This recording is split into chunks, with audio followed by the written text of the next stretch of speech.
ہے یکساں وہاں سبھی ہے سرکار کے نگر میں سرکار کے نگر میں محتاج بھی غنی ہے غنی ہے محتاج بھی غنی ہے سرکار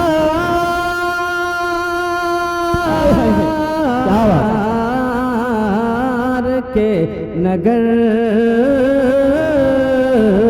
جیت جاؤں گا تلوار کے بغیر مجھے یقین ہے کہ ماں کی دعا میرے ساتھ ہے مجھے یقین ہے کہ ماں کی دعا میرے ساتھ ہے یقیناً یہ محلے والے اتنا کمزور پڑ رہے ہیں یا تو انہیں سمجھ میں نہیں آیا یا پھر سمجھنے کے چکر میں ہے میرے بڑے بھائی میں ایک بات کہنا چاہتا ہوں سمجھنے کے چکر میں نہ رہے کہا کہ دیوانگی میں کچھ کم نہ تھی اپنی جستجو میں ہم وفا کی جہاں میں بے وفا کی جہاں میں وفا ڈھونڈتے رہے اور محرومیوں کے دور میں کن کن حسرتوں کے ساتھ یہ موہن پور والے آلو کی بریانی میں بوٹی ڈھونڈتے رہے یہ وہ شخصیت ہے کم سے کم زندہ دلی کا ثبوت دے دیجئے ایک مرتبہ کہہ دیجئے لہک کے سبحان اللہ میرے دوستوں ماں وہ ہے ماں وہ ہستی ہے کہا اگر بچہ تڑپتا ہے تو ماں کا دم نکلتا ہے اگر بچہ تڑپتا ہے تو ماں کا دم نکلتا ہے مگر جب ماں تڑپتی ہے تو پھر جمجم نکلتا ہے مگر جب ماں تڑپتی ہے تو پھر جمجم نکلتا ہے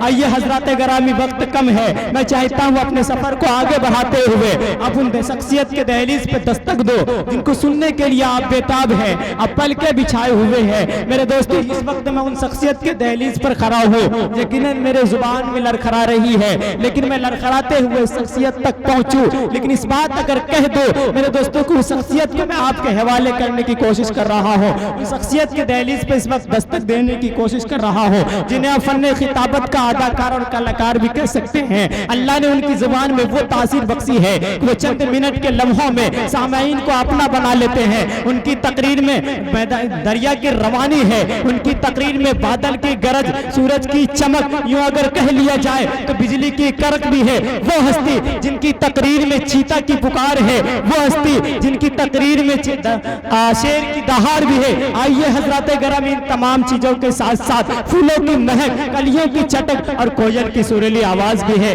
آپ سمجھ چکے ہوں گے وہ کون ہے کوئی اور ہی نہیں ہے بلکہ وہ حضرت مولانا مفتی احمد صاحب مظاہری ہے آئیے میں اس وقت حضرت والا سے بڑے ادب کے ساتھ التماس کر رہا ہوں کہ آپ ڈائس پر تشریف لائے اپنے خوبصورت سوالہانہ انداز خوبصورت سے مواز حسنہ سے ہم سامعین کو نوازے ان شعر کے ساتھ استقبال ہے اے جانے چمن بروح صفا کہہ کے پکارو اے رہبر ملت تجھے کیا کہہ کے پکارو چارہ غرے ارباب محبت کہوں تجھے یا درد تمنا کی دوا کہہ کے پکارو آئیے ڈائس میں تشریف لا رہے ہیں حضرت مولانا مفتی احمد صاحب مظاہری میں چاہتا ہوں کہ زوردار نعرے تکبیر کے گونج میں استقبال کیا جائے نعرہ تکبیر نعرہ تکبیر اللہ مولانا مفتی احمد مظاہری صاحب زندہ باد کہہ دیجئے درود شریف پڑھ لیجئے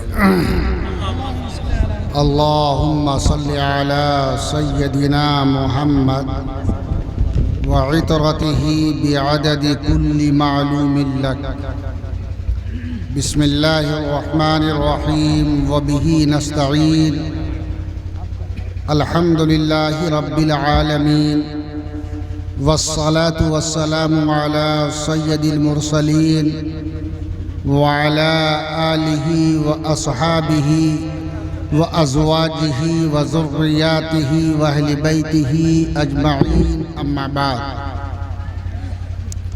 اعوذ باللہ من الشیطان الرجیم بسم اللہ الرحمن الرحیم رب هب لي من لدنك ذرية طيبة إنك سميع الدعاء وقال الله تبارك وتعالى في موضع آخر وقضى ربك ألا تعبدوا إلا إياه وبالوالدين إحسانا إلى آخره صدق الله مولانا العظيم وصدق رسوله النبي الكريم ونحن على ذلك من الشاهدين والشاكرين والحمد لله رب العالمين معزز سامعین کرام اسٹیج پر جلوہ افروز علماء اعظام، برادران اسلام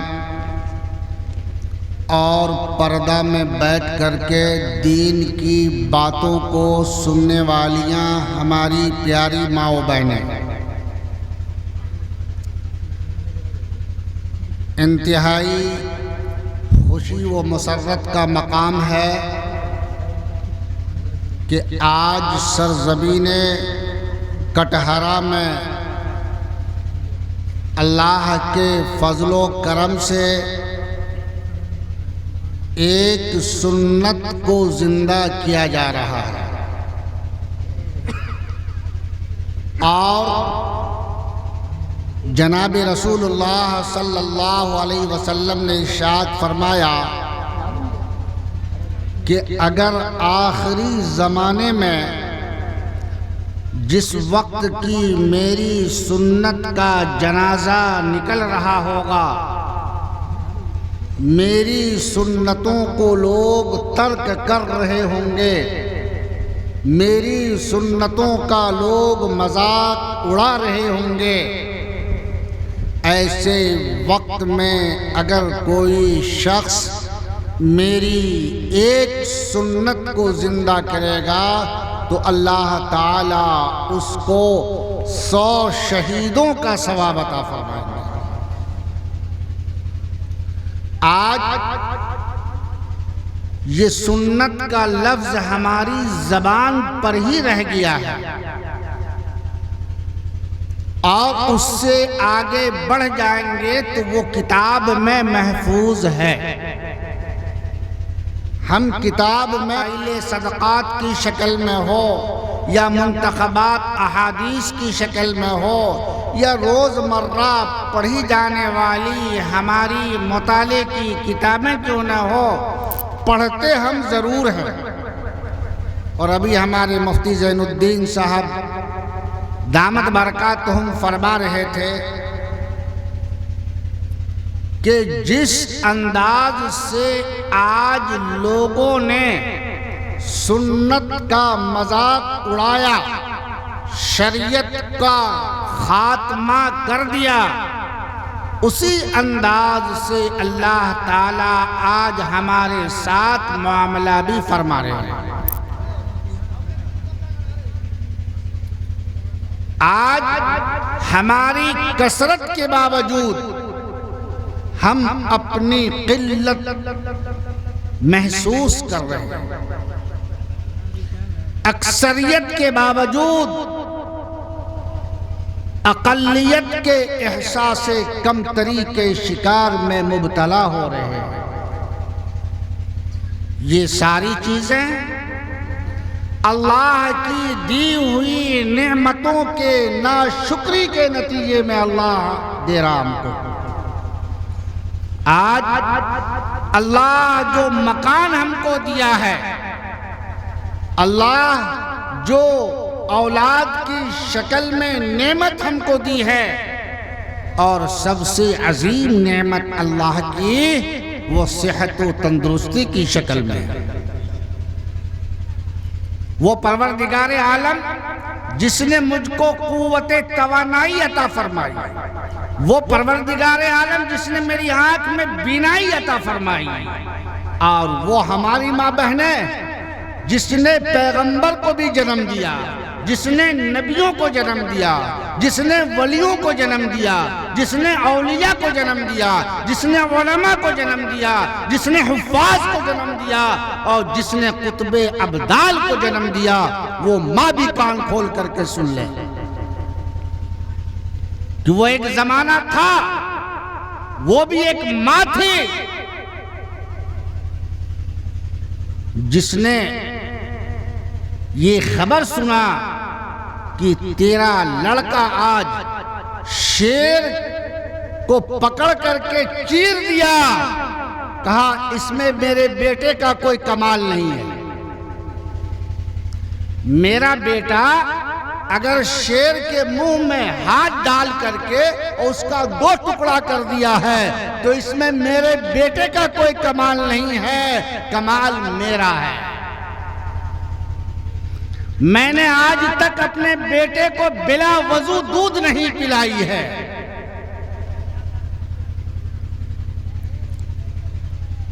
آج تک میں اپنی اولاد کو بغیر وضو کیے ہوئے دودھ نہیں پلائی ہے. تو اس ماں کا بیٹا کیسا ہوگا؟ وہ خلیفہ وقت نہیں ہوگا تو اور کون ہوگا؟ وہ کون تھے؟ اس کا نام آپ لوگ خوب جانتے ہیں کہ ٹیپو سلطان تھے، جنہوں نے کہا تھا کہ شیر کی گیدڑ کے 100 دن کی زندگی سے بہتر شیر کے 1 دن کی زندگی ہوتی ہے. اور میرے دوستوں اور ہماری ماں اور بہنیں کان کھول کر سنو. بیٹا آیا، بنگال سے آیا، بہار سے آیا، یو پی سے آیا، راجستھان پہنچ گیا اور کہا امی جان میرے ہاتھوں پہ لاکھوں لوگوں نے اسلام قبول کیا اور لاکھوں کی تعداد میں لوگ میرے ہاتھ پر بیٹھ ہوئے. ماں نے کہا بیٹا اس میں تیرا کوئی کمال نہیں ہے. ماں بہن غور سے سنو، بیٹا اس میں تیرا کوئی کمال نہیں ہے. تو حافظ بن گیا، تو قاری بن گیا، تو عالم بن گیا، تو کتب بن گیا، تو ابدال بن گیا، تو ولی بن گیا، تو ولی کامل بن گیا، لیکن ان سارے کاموں میں تیرا کوئی کمال نہیں ہے. میرے لخت جگر کمال تو میرا ہے کہ میں 2 رکعت نفل پڑھتی تھی، پھر تجھ کو دودھ پلایا کرتی تھی، میں وضو کرتی تھی تب تجھ کو دودھ پلایا کرتی تھی. بیٹا جو تب پیٹ میں تھا میں 3 پارے قرآن پاک جب تک نہیں پڑھتی تھی اس وقت تک دل میں سکون نہیں ملتا تھا. ان مشقتوں کا ثمرہ اور نتیجہ ہے میرے لخت جگر کہ آج تیرے ہاتھ پر لاکھوں کافر اسلام لا رہے ہیں اور لاکھوں لوگ تیرے ہاتھ پر بیعت ہو رہے ہیں. اور وہ نوجوان کون تھے جن کو ہم اور آپ جانتے ہیں؟ خواجہ معین الدین چشتی رحمت اللہ علیہ کے نام سے. خواجہ معین الدین چشتی رحمت اللہ علیہ کے نام سے ہم لوگ جانتے ہیں. میرے محترم بزرگوں دوستو، میں نے جو پہلی آیت پڑھی ہے اس آیت کریمہ کا جو مفہوم اور مطلب نکلتا ہے کہ حضرت زکریہ علیہ السلام بڑے پیغمبر گزرے ہیں اور انہی کے لڑکے ہیں یحییٰ علیہ السلام. اللہ تعالیٰ نے حضرت زکریہ کو 100 سال کی عمر ہو جانے کے بعد اولاد کی بشارت دی. اور کیسے بشارت دی؟ لمبا واقعہ 3 پارے میں پوری تفصیل اس کی موجود ہے. بشارت کی وجہ یہ ہوئی کہ حضرت مریم علیہ السلام یہ حضرت زکریہ کی پرورش میں تھی، کیونکہ ان کے والد جو بیت المقدس کے امام تھے ان کے انتقال پر ان کی خالہ نے یعنی زکریہ کی جو سالی تھی انہوں نے ان کی پرورش زکریہ علیہ السلام کے حوالے کر دی. نظر کا لمبا واقعہ. دیکھا یہ کہ بے موسم کے اللہ نے مریم کے پاس پھل عطا کیا. آم کا موسم نہیں ہے، مریم کے پاس آم رکھا ہوا ہے. سیب کا موسم نہیں ہے، مریم کے پاس سیب رکھا ہوا ہے.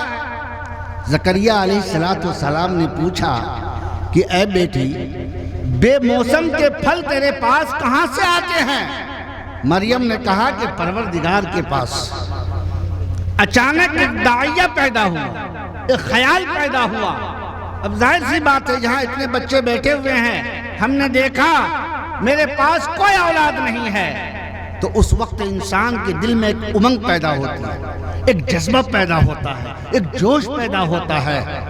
اس وقت حضرت زکریہ کے دل میں خیال پیدا ہوا اور اس نے اللہ سے دعا کی، رب ہب لی من لدنک ذریۃ طیبۃ انک